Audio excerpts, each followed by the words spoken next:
Right now, I'm in high school. You guys know that. And from the beginning of high school, I decided to take my relationship with Christ seriously and to build a stronger relationship with Him. And one of the things which I really yearned for within building that relationship was hearing the voice of God. But there was an issue. The thing was, the way I was expecting God to speak to me was not the way that He wanted to speak to me.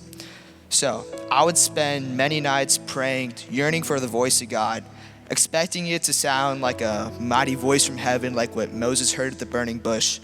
But in reality, sometimes it's not like that. A couple weeks ago, or 4 weeks ago, our youth group, we went to camp, just like what Bless talked about. It was awesome. It was life-changing. We had so much fun. And one of the reasons why it was life-changing is because that was the first time I heard God's voice.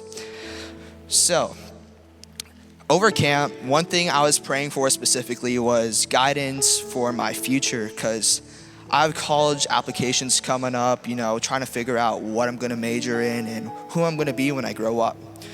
And I just really wanted to know what God wanted to do for my future, because it's His will, not ours, right? So within praying, I was expecting to hear the voice of God to tell me what to do. But instead of hearing that mighty voice, which I expected from God in my head, I heard the voice of my leaders instead. They told me exactly what I prayed for, guidance and callings over my future, and they confirmed it all. You see, the thing is, we set expectations which sometimes can't be met from God, because God works in His own mysterious ways. We can't limit Him to how we want Him to speak to us. We have to open ourselves up so that He can speak to us in any way that He wants, right? So God can speak to us through others. And another great thing, He can also speak to us through the Bible.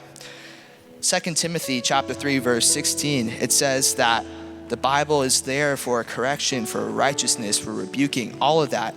It provides it for us. Sometimes we get caught up with praying to Jesus, expecting to hear an answer when He's laid it out right in front of us. His word is an answer to all our solutions, but sometimes we can neglect that. So, one thing I want to leave with you guys today is Jesus wants to build a deeper relationship with you, and He's knocking at the door. All we have to do is answer it.